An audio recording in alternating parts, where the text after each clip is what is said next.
Opal watches a man she once refused tighten a saddle on land she now owns.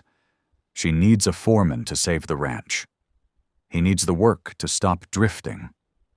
Neither of them mentions the proposal that ended everything.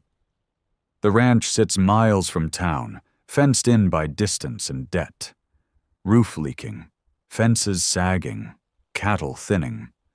Opal Mercer owns it now. Her father is buried on the hill behind the house, and the bank is waiting.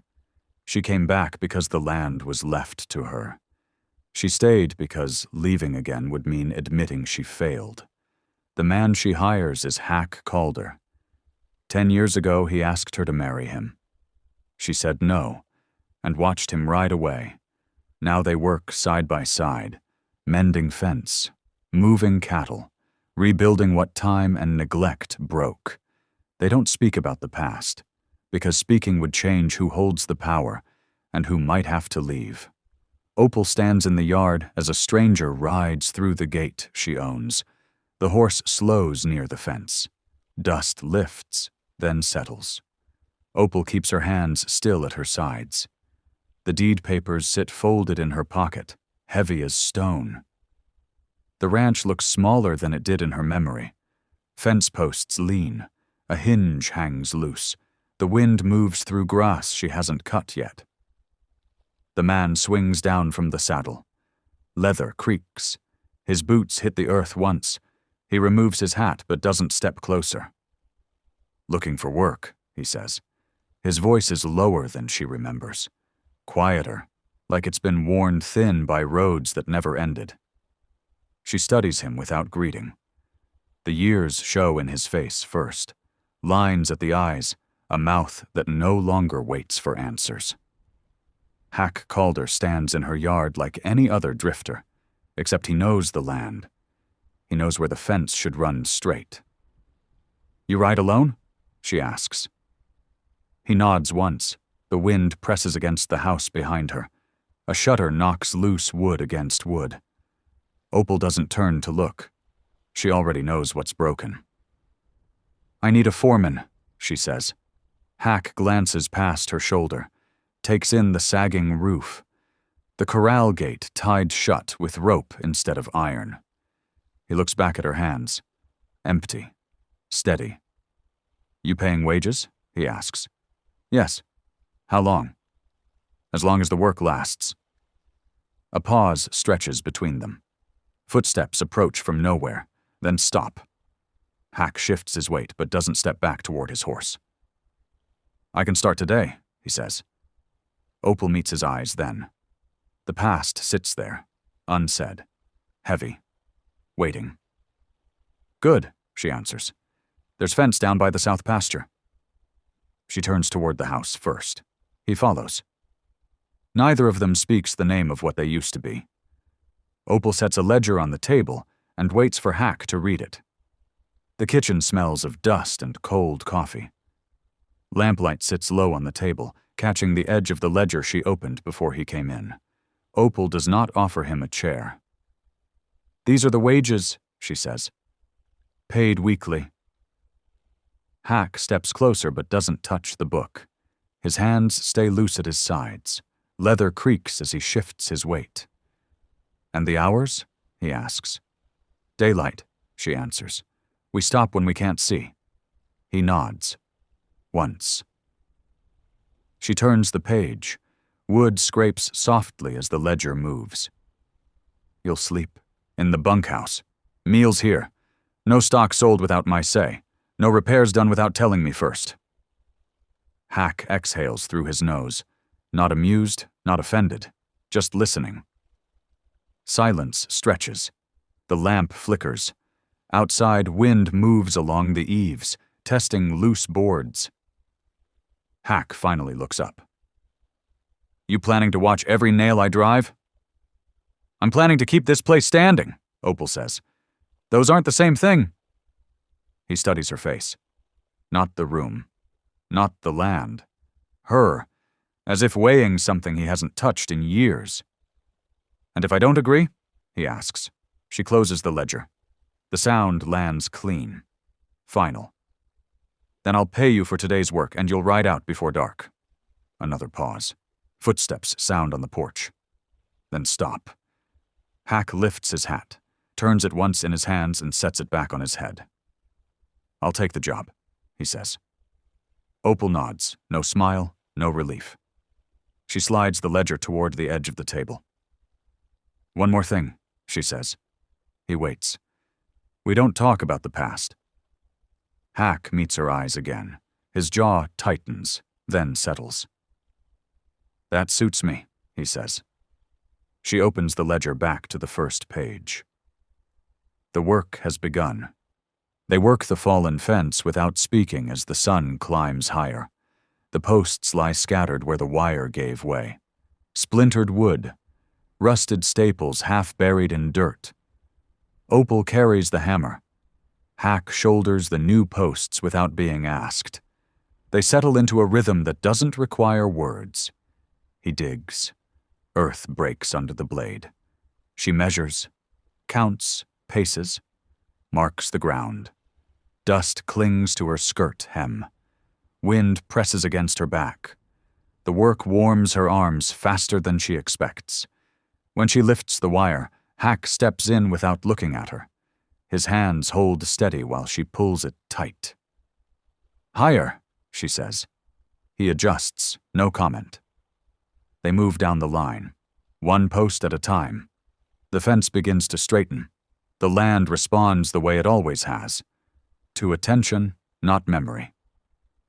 At midday, Opal wipes her hands on a cloth and takes a drink from the canteen. She offers it without turning. Hack takes it. Their fingers don't touch. You still ride east? He asks, eyes on the ground. No, she answers. He nods again. Once, like that explains enough. A horse nickers from the corral. Fabric snaps as Opal ties back her sleeves. Hack watches her do it, then looks away before she notices. The wire slips once. Her breath catches. Hack steadies it without comment, boots planted firm in the dirt. The moment passes as quickly as it came. By late afternoon, the fence stands straight. Not finished, but holding. Opal steps back to judge the line. Hack waits, hands on his hips, chest rising with slow breath. It'll do, she says. For now, he agrees. They stand there longer than needed. The work done. The silence heavier than before. Opal turns first. Tomorrow we move cattle. Hack lifts his hat in acknowledgement. He doesn't ask if she's sure. As he walks toward the bunkhouse, Opal watches the fence once more. Straight lines, clean labor. It's the quiet that unsettles her. Opal stops at the corral gate as Hack moves the cattle without her direction. The cattle shift in a slow wave, hooves pressing dust into the earth. Hack stands inside the corral, voice low, movements measured. He doesn't rush them. He doesn't raise his hand. The herd responds anyway. Opal watches from the gate. Wood presses against her palm. This was her father's place in the mornings. The corral was where decisions were made without asking. Hack guides a steer aside with his shoulder. Leather brushes hide. Breath fogs faintly in the cool air. He glances once toward Opal, checking distance, not permission. She steps inside. The gate closes behind her with a dull thud. Dust settles around her boots. The cattle edge away, uneasy, then calm again as Hack shifts position. Left pen, she says. He moves without question. They work closer than before. Too close to avoid noticing the details. The way his sleeve pulls tight at the elbow. The way she braces her stance before lifting a latch. Their shadows cross, then separate. A young heifer breaks from the line. Hack moves fast, cutting her off before she reaches the open space. Opal reacts without thinking, stepping wide, blocking the escape. The animal turns back, contained. For a moment, Hack's hand stays outstretched near her arm, not touching. Just there. You all right? He asks. She nods. breath steady. I've done this before. I know, he says. The words land heavier than they should. They finish without trouble.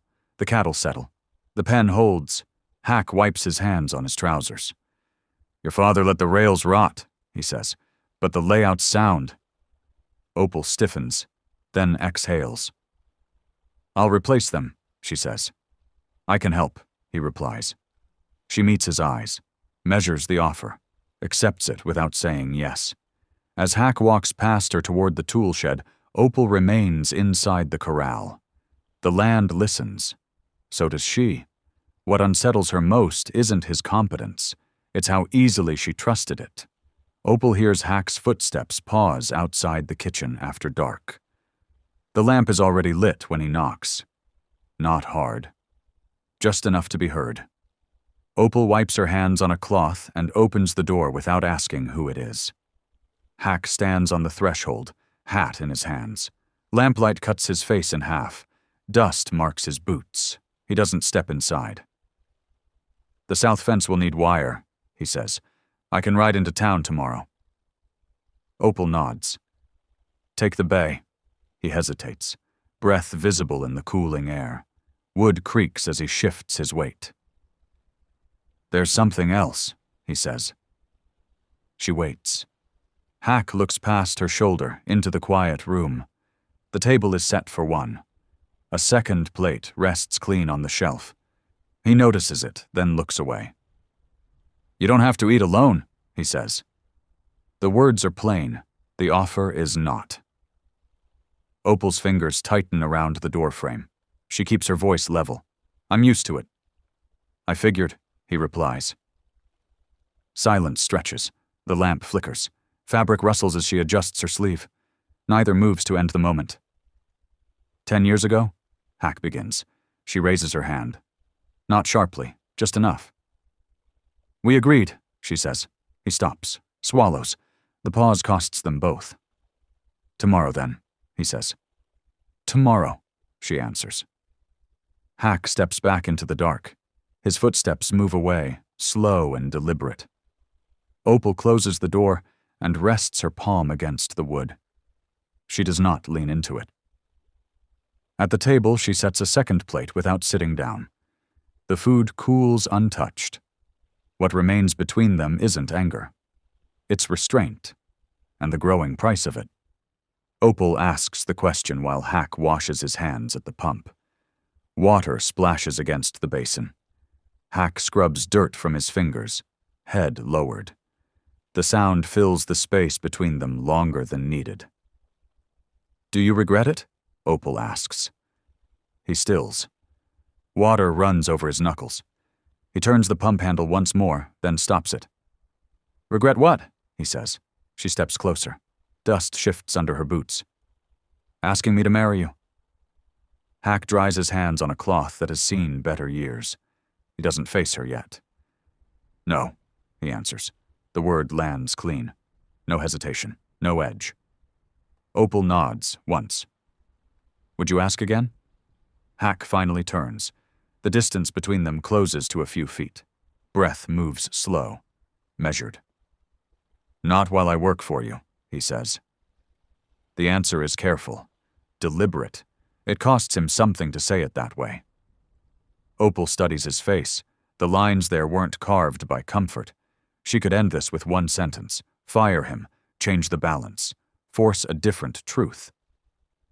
She doesn't. And if I didn't employ you? She asks. Hack looks past her shoulder towards the land. Fence lines, the house, the place he's rebuilding with her. Then it wouldn't be my question to ask, he says. Silence settles between them. Wind moves through dry grass. Fabric pulls tight as Opal folds her arms, not for warmth. Good, she says finally, because the work isn't finished. Hack nods. Acceptance, not relief. He steps back toward the bunkhouse. Opal watches him go, hands loose at her sides. Neither of them crossed a line. And somehow, that made standing still harder than stepping forward. Opal hears her name spoken by strangers before she reaches the feed store. The bell above the door rings once, then again behind her. Voices carry across the narrow space, stopping when she steps inside. Opal keeps walking. The clerk nods too quickly. She sets down her order. He hesitates before taking it. A man near the counter turns away. A woman looks at her, then at her hands. Footsteps scrape wood as someone pretends to study sacks of grain they don't need. She pays without comment. Outside, Hack waits near the hitching rail, reins loose in his hands. He doesn't ask what she heard. He already knows. "They think I'm careless," she says, mounting without help. Hack swings up beside her. Leather creaks. "They think you hired a man you once sent away." "That's not the same thing," she replies. "No," he agrees. "But it sounds like it when it travels." They ride out of town slower than they came in. Distance stretches. The road offers no cover. "You want me gone," Hack says finally, not looking at her. Opal tightens her grip on the reins. Wind presses against her jaw. "I want the work finished." "And after?" he asks. She doesn't answer. They reach the ranch gate. Hack dismounts and opens it, holds it while she rides through, then follows. At the house, Opal stops, turns to face him fully. "If I ask you to leave," she says, "will you?" Hack meets her eyes. There's no challenge in his expression. Just truth. "Yes," he answers. The word costs more than it should. Opal nods. Once. The decision sits between them, unfinished. The gate closes behind them with a sound that carries farther than either of them expects. Opal finds Hack repairing the roof she never asked him to touch. The ladder leans against the house at a sharp angle. Boards lie stacked near the wall. Hack balances on the edge of the roof, hammer moving steady in his hand. Opal stops below him. Looks up. "I didn't approve that," she calls. Hack pauses. Wind lifts the hem of his shirt. "It needed doing." "That doesn't make it yours to decide." He climbs down without argument. Boots hit the ground. Dust settles around them. "You're right," he says. "I should have asked." She waits for more. An excuse, a defense. None comes. "Then why do it?" she asks. Hack wipes his hands on his trousers. "Because if the roof fails, the house fails, and if the house fails, so does the place." Opal exhales slowly. The truth lands heavier than the nails in his pocket. "You fixing it for the ranch?" she says. "Or for me?" Hack meets her eyes. Breath steady. "There's no clean way to separate those anymore." Silence stretches. Fabric shifts as Opal folds her arms, not to close herself off, but to stay upright. "I didn't ask you to stay," she says. "No," he replies. "You didn't." Wind moves across the yard. A loose board creaks above them. "If I leave now," Hack continues, "the work won't hold through winter." "And if you stay?" she asks. "Then people will keep talking." Opal looks at the house, the fence line beyond, the land that demands tending no matter the cost. "Finish the roof," she says. Hack nods. No relief shows, just acceptance. He turns back to the ladder. Opal remains below, watching the work continue. Some choices don't announce themselves as love. They arrive disguised as necessity. Opal stands at the gate as Hack tightens the cinch on his saddle. Morning sits thin over the land. The air is still. Too still. Opal keeps one hand on the gate post, fingers pressed into weathered wood. Hack doesn't rush. Leather slides through the buckle. He checks it once, then again. The horse shifts, sensing the change. "You don't have to go today," Opal says. The words surprise them both. Hack stills. He doesn't look up right away. "You asked me to finish the work." "I asked you to fix the roof," she answers. "You did." He meets her eyes then. The distance between them feels wider than the pasture beyond. "If I stay," Hack says, "they'll stop seeing you as the owner." Opal swallows. Wind lifts dust along the fence line. She doesn't deny it. "And if you leave?" she asks. "Then the place keeps standing," he replies, "and you keep your ground." The truth lands without comfort. Hack swings into the saddle. Breath leaves Opal's chest slowly, measured, controlled. 10 years ago, she says, I chose a life that didn't include this land. And I chose the road, he replies. They hold each other's gaze. No reaching. No promises. "Would you ask again?" she asks, voice steady. Hack considers her. The ranch, the future that refuses clean lines. "Yes," he says, "but not like this." Opal nods. She opens the gate herself. The hinges creak but hold. Hack rides through without looking back. The gate closes behind him. The sound echoes across the yard. Opal remains where she is. The land is quiet. Still hers. If you love stories like this, you're welcome here. Subscribe if you want more Western romances. And if this story stayed with you, you can say so in the comments. I'll see it. I'm your narrator, John. Until the next road.